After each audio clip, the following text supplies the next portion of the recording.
For a great cup of joe, there's one thing you should know. Your morning brew can also be playful. Buff Boy Brewing guys make the temperature rise, and you surely feel naughty when you swallow our coffee. If you want some real heat, give your mouth a fine treat. You will want some more, rest assured. Buff Boy Brewing, you can't get enough of. It's time for The Scribble, your weekly fix of celebrity chats, bizarre stories in the news, and basic random chatter with best-selling author and syndicated radio host Jeremy Bradley. Make sure your seat is in the upright and locked position and your barf bag is securely in place. Here's Jeremy Bradley. Well, Happy New Year, everybody. Jeremy Bradley here. This is The Scribble 2025, or is it 2025? That was the big debate that we were just having moments ago. It's the big debate we have every year, actually, because there's something, right? It's just really weird, right? If you're somebody of a certain generation, mine or ours in this room, you used to say 1998, right? So now, that once we hit 2000, why did we start making it 1000 and not two numbers, 1998? Right? I still can't bring myself to say 2025. So I'm 25 years behind on being able to say it the way I used to. Right? It's the exact same concept. 19 is one number, 98 is another number. 1998. I don't think, seriously, we're 25 years into this. I don't know that I've ever said, I think also too, because that first year it was 2000, right? You didn't say 2000, 2000. You didn't, some people said 2001, I believe.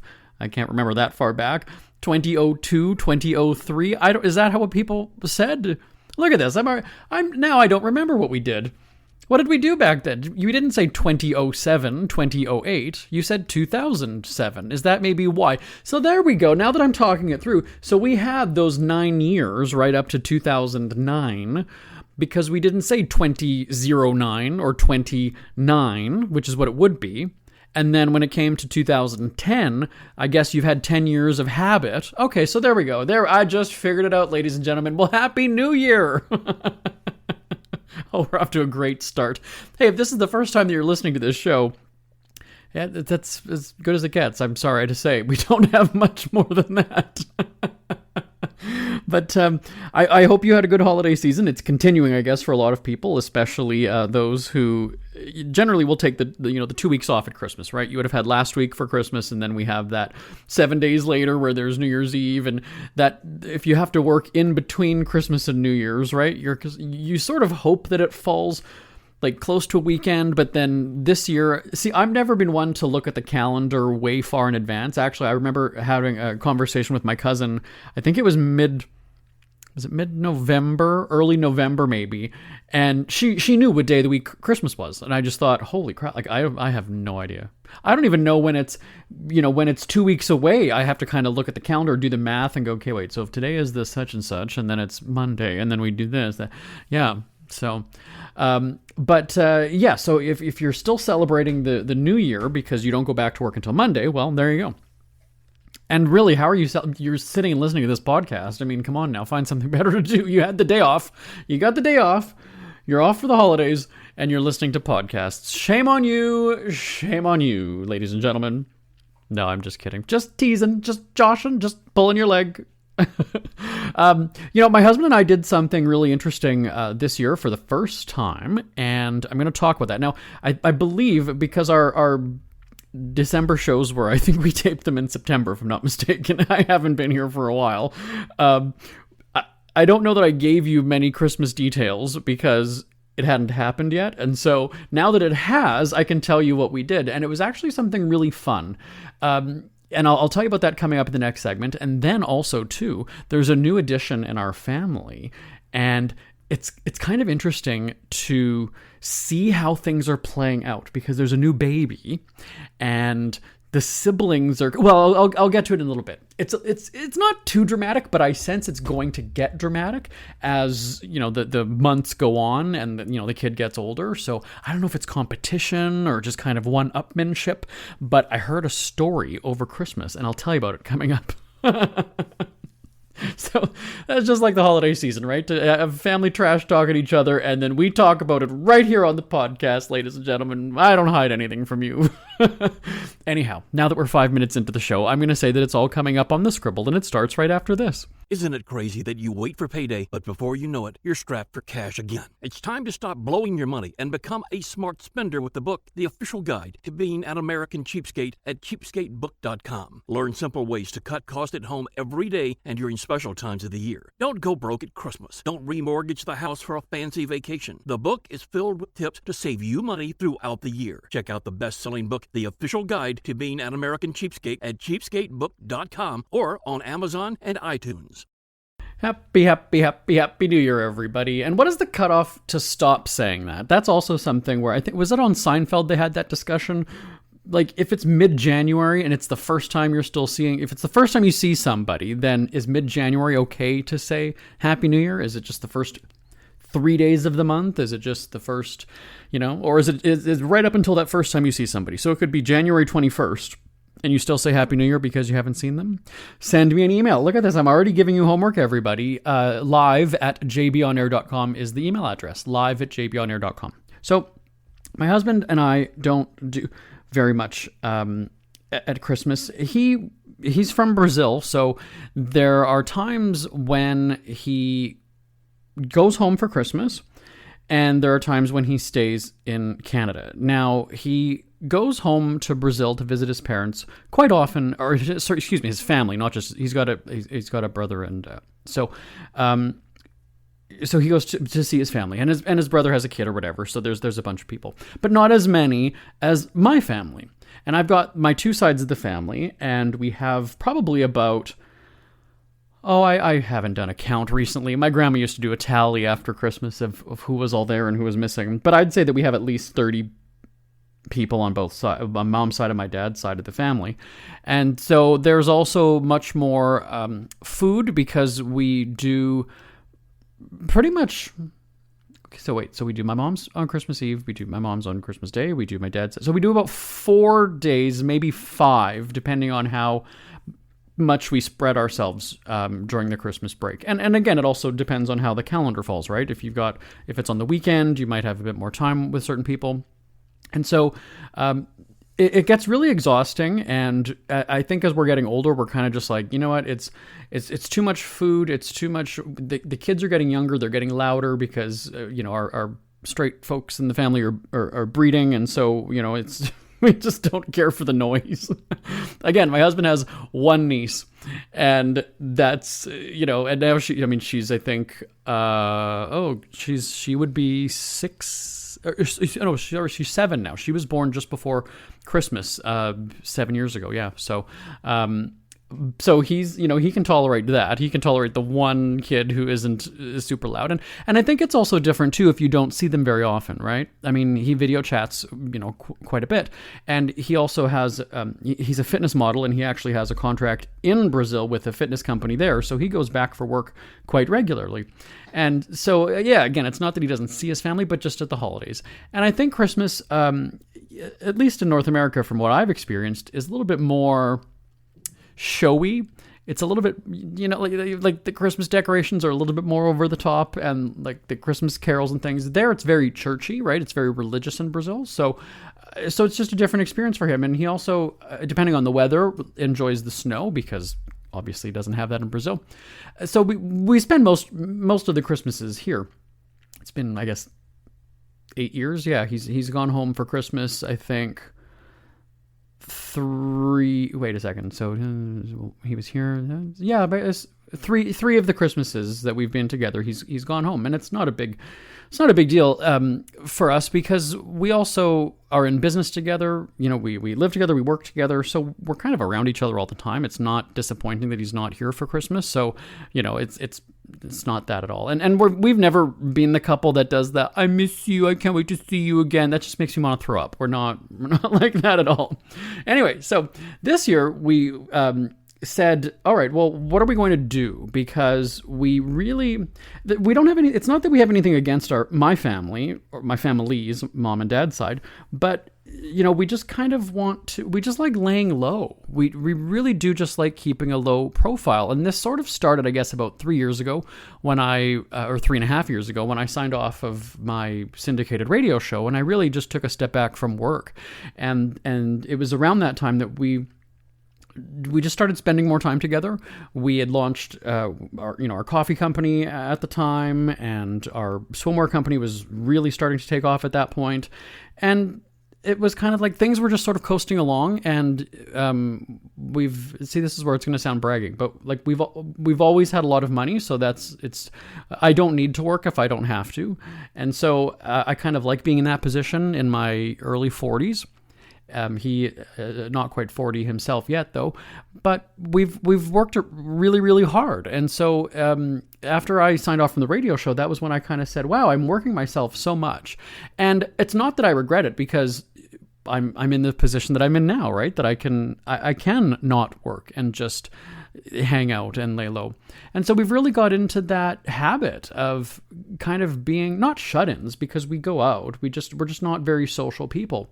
And I think a lot of it too is that we have become so close that we just like being around each other, and we sort of don't really it's not to say that we don't hang out with people, but we do so individually. He'll have, workout friends or whatever that he will hang out with, Brazilian workout friends, and I have, a small group of people. But we do have a very limited, social circle. And at Christmas, we kind of sort of do the same thing, where it's like I'll get together with my cousin, one-on-one, or two of my cousins, and that's fine. We don't do gifts. We don't do. I'm saying with like the extended family, we just don't. It's about the togetherness, and it's just more enjoyable that way. I found that gifts are just really awkward too, especially if you're not either super close with the people, or it's like let's just go and hang out. With one of my cousins, we go to an arcade, and she's like in her mid 50s and I'm early 40s, and we just go and like play games and win prizes and stuff, and we just have a fun night of it. And so we'll do that for, our birthdays. We'll do that, sometime around Christmas. As long as you're saying it's for Christmas, then it's fine. So we'll do it on December 17th for Christmas, right? Just like when you have a staff Christmas party, it's for Christmas, but it's not on, it's not in 2 days before Christmas, right? You have it in December. There was one place that they would have it on Black Friday that I did some work with. So that's what I do with some cousins and some friends and our group here. We don't do a big Christmas party because we kind of just hang out all the time anyway. So, our staff doesn't come to me like, oh, are we doing a Christmas dinner? Are we going to a restaurant? What are we doing for Christmas? You know what? Every day we kind of just laze around and hang out. So let's just do that again. We don't need to do a big formal thing. And as I'm getting older and we don't have kids, so it's sort of easier for us to scale back and dial back Christmas a little bit. And that's basically what we did this year. We did not go to the big family dinners. What we did was, and we have a cottage north of the city, but what we said we were going to do was, let's go on one of those property rental websites. I'm not going to name them, but you know the ones, right? And let's rent a cottage. Let's just go somewhere to an area that we've never gone before, so it'll be brand new to us. We'll load up the dogs. We'll take a bunch of food. We'll get like a cooler, and we'll pack it with with the turkey. There's this turkey roast kind of thing that I enjoy getting, where you basically just, again, we're not supposed to do brand names on here, but you put it in the oven for 4 hours, and you set it and forget it. Do you remember that product years ago? I can't remember what it was, a dehydrator of some sort, and that was the magic of it. You just set it and forget it. You don't even have to worry about the food. That's my kind of cooking. So you put that in the oven for 4 hours. I open it up. I open the door and I pour a little bit more, garlic or oil or whatever on it, and then flip it over. So I rotate it every hour. And then we do mashed potatoes, and we'll get a bunch of, there's this kind of sugar cookie that I like during Christmas. It's around all times of the year, but they just do it with Christmas colors. So, we'll get a couple of those. My husband had never had donuts before he'd come to North America, so we'll get some kind of like colorful, like sprinkle sort of donuts. He'd never had eggnog before, so we'll get, some eggnog.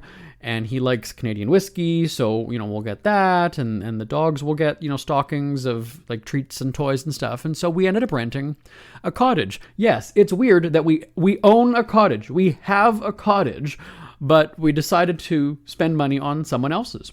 And it was just kind of fun because it was almost like going to a hotel, in a way, sort of, ish. And that was something that we'd considered too. But then I was like, hotels, just a little bit, you got people, and they're not terribly busy at Christmas, depending on where you're going and where you're staying. But we just kind of thought, let's go out. The weather was, sort of decentish. We have a husky who, likes the snow in Canada, so great, much different than when we're in Los Angeles. And so we ended up we rented somebody's cottage, and it was sort of expensive, quite expensive, actually. It would have been cheaper to fly to Los Angeles, probably. Yeah, we paid about, close to maybe about $2,000 for, it was 3 or 4 nights. So, that's not too bad. You have the entire place. There's a hot tub outside. There was a fireplace. And we just ended up, we took a bunch of DVDs and we watched the usual movies that we watch, like Home Alone and National Lampoon's Christmas Vacation, and he likes Mr. Bean, so we watched that show. Shut up, stop judging me, or him, or us, whatever. And so, it was just kind of great. We just sort of like hid out for 3-4 days. We did a couple of video chats with people. And see, the thing is, and I know I talked about this during our Christmas shows, which is like, don't feel guilty or pressure to go to the events that you don't have an interest in going to.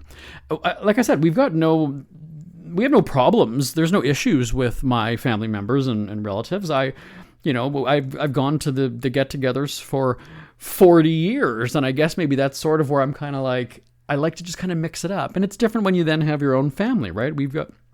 I don't want to be away from my dogs for 3 or 4 days straight, practically, when we have all these get-togethers. So if they're not allowed to come to the family things, then that's fine, and we can just do our own stuff. And so it's great because it ends up being just sort of a lazy time, and we did some video chats, right? No different than a family member who lives away. One of my cousins lives in Quebec, and she doesn't come in every year, and we just do, video chats with her, and that's okay, right? Like, you don't freak out on her because she didn't come in for Christmas. It's disappointing, but, there's next year, or we'll see her another time. And so same thing with us. And that's something too that I've mentioned before, is that my family is so nauseatingly close that it's not really, it's not like I don't see these people all the time, right? We do Thanksgiving. We do, we have so many get-togethers all year round. So it was just kind of nice. It was really, really great to just escape from everything, not have to worry about, getting back and forth and going to this place and that place and or do we have to take food, or are we going to bring leftovers home? We got to watch the clock because the dogs are still inside, right? Like, it was just sort of relaxed, and it was just nice to be able to just kind of leave the city, go somewhere new, hang out at someone else's place. I'm always kind of worried. Now, I've heard about these stories when you rent one of those houses, right? When you stay, and there's that fear of like security cameras and that they're watching you, right? And then I just kind of, so I've never really been super trusting of that. And so, we made sure that we weren't doing anything that, we wouldn't want, caught on tape, or it felt like we were on Big Brother, like when they when they do stuff on Big Brother and they're like, under the blankets or whatever, and so you can't see because they're obstructing themselves from the camera. So it's kind of what it was, right? Like you almost like shower in your bathing suit because you're sitting there going, I don't know if there's a camera in here and watching me shower, like, so yeah, we were a little bit cautious about that. I will say that was sort of, but it also kind of made it fun too, right? Like we're pretending that we're on Big Brother and then avoiding the cameras and, well, let's not do or say something that's gonna, get picked up on the mics here. So yeah, we kind of had a laugh about that. But yeah, and then I think also too, just like I said, I don't know that I'm pretty sure there were no cameras there, but I mean, the people, if they were watching us, they'd be like, wow, these people are pretty boring. So they rented the cottage just to lay around and watch movies. Okay. I mean, I guess what else are you supposed to do at a cottage, right? I mean, that's kind of how it is. So, but yeah, so it was just kind of the first time that we've done that, where we just went somewhere else and did our own thing out in the wilderness and the quiet. And that was another thing, is that our cottage is kind of in amongst a whole bunch of others. And so people do generally go out there for Christmas, and nothing wrong with seeing our neighbors. But the one that we got was just kind of secluded. It was kind of just far away. And there's something about, I don't know if you've ever experienced this, true silence. True silence. Now, I'd only had one previous experience with that. We were taping shows in Yukon, travel programming shows, or tourism, excuse me. And so we were in this remote area of Yukon, and I had a private cottage to myself. We had electricity. It's not that we didn't have electricity, but there was no TV. There was no... There was no sound. It was completely silent.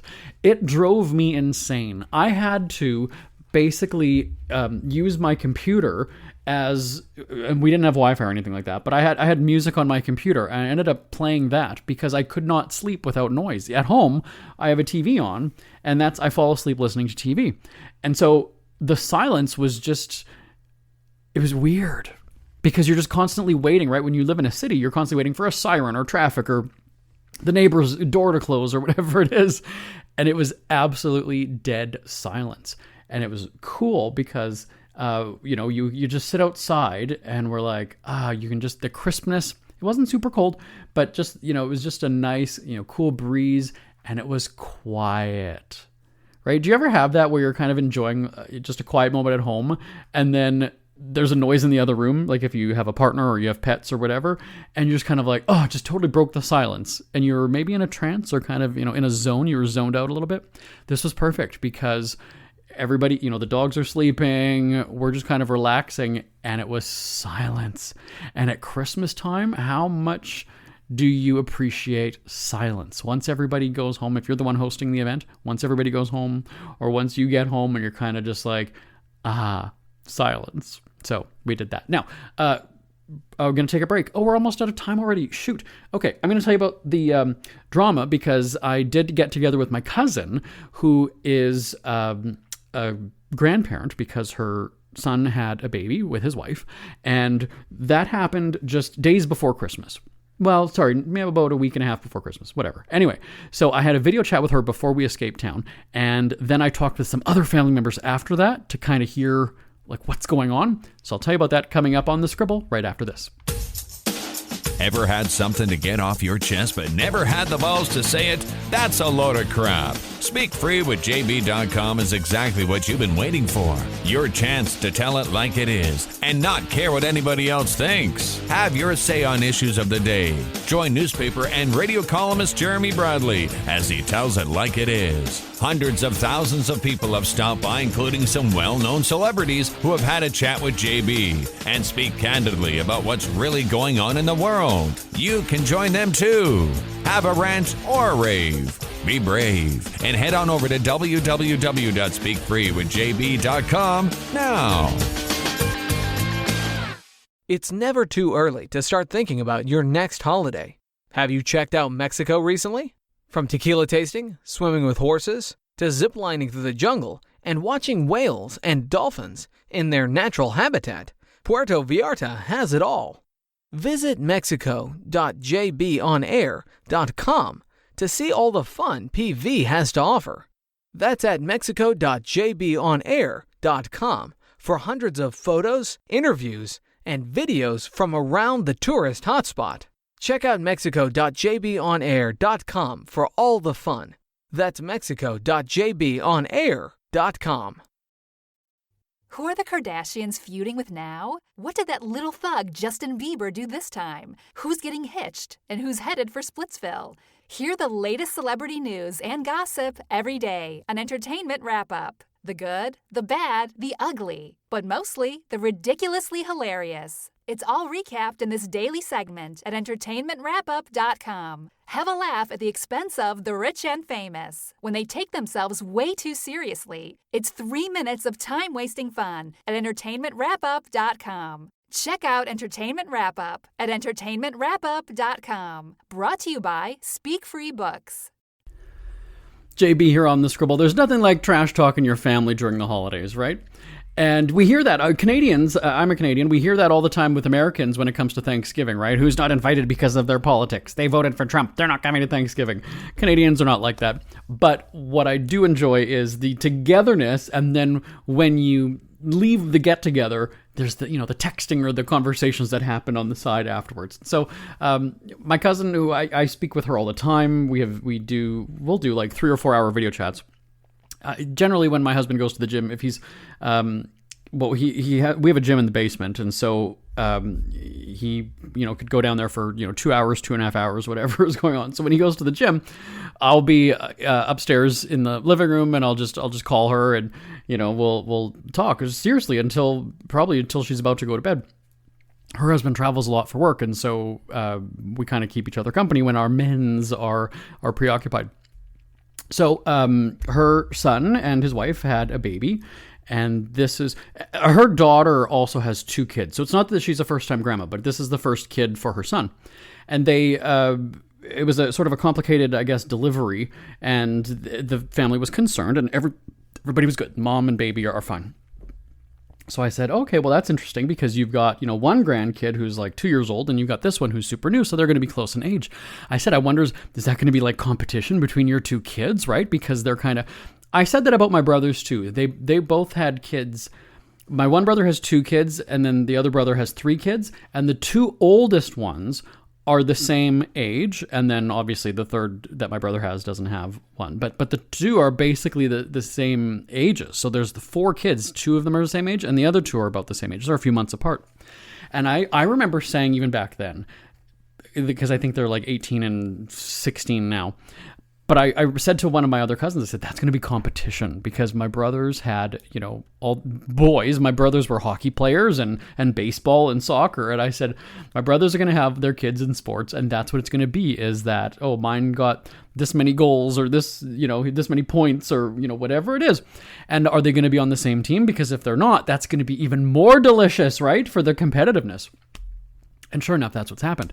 So with my cousin, I said, oh, are your kids going to be kind of, is the daughter who's already got 2 kids, is she going to be kind of looking and, commenting on what kind of a dad her, brother is or how the wife is mothering differently than she is? And sure as shit, it already started. So it was just, I think the baby was about 2 days old and they apparently you're only in the hospital for like 24 hours and then you're discharged and you go home. Again, haven't been there, so I don't know. And so my female cousin was, kind of asking her mom, my other cousin, like, all these questions about like, well, are they home yet? Oh, I wonder if the wife, I wonder if, or the new mom, does this, or has she been doing this? And I thought, that's really interesting that your daughter is kind of, sort of already nitpicking and wondering. And so she's like, yeah, it's a little bit weird. And then the new mom had created a Facebook page. Now, I've talked about how parents are exploiting their kids from literally the first minute they're born on social media, right? Undoubtedly, a picture is taken within 2 minutes of the kid being born. And that picture is going to end up on social media somewhere. And so I've had issues with that where I'm just like, ugh, why are you documenting? Like, it's one thing to have it on your own personal device or keep things to yourself, but you're broadcasting it. And so you're chronicling their life, which might be cool to think about, in the moment, but, right? So the female cousin has done that with her kids. She basically was posting kind of everything. And so the new mom kind of had like a locked down page that she created on Facebook that only certain people are allowed into, and that's going to have the different photo albums or galleries or whatever of the new baby. Well, female cousin then goes and says, well, new mom had no problem posting pictures of my kids when they were born and her holding our kids and whatever. Why her pictures are locked down? Like I can't even show, I can't even post a picture of myself holding my nephew. Like, what's the deal? And so it began. I was like, here we go. And that was just, this isn't even anything about parenting. This is just about access to photos. This is just right. Like, this is kind of, So I said, we're like, the kid's not even a month old, and here we are already. And I said, just watch. She's going to be, the female cousin is going to be criticizing new mom, and then her brother about how, how he's parenting and what kind of a dad he is. And I just, there's a part of me that, again, I like that kind of shit because it doesn't have to be that way, right? It doesn't have to exist, but it does. And it makes you kind of wonder and go, when are these people going to kind of grow up and just, mind your business, right? Just mind your business, as Will Smith would say on The Fresh Prince of Bel-Air. We're taking a break, right? And then we're back because I got to wrap this up right after this. We hear you chirping. Get scribbling. Tweet up the Scribble at The Scribble Show. Join the discussion with Jeremy Bradley. It's all going down right now on Twitter at The Scribble Show and at thescribbleshow.com. JB here on The Scribble. Again, Happy New Year. And once again, the email address live@jbonair.com. Live@jbonair.com. I will talk to you again, same time, same place next week. Bye-bye for now, everybody. Want more Scribble? Check out thescribbleshow.com for past shows, celebrity interviews, cheapskate tips, and more. That's at thescribbleshow.com and on Twitter at The Scribble Show. The Scribble is a speak-free media presentation.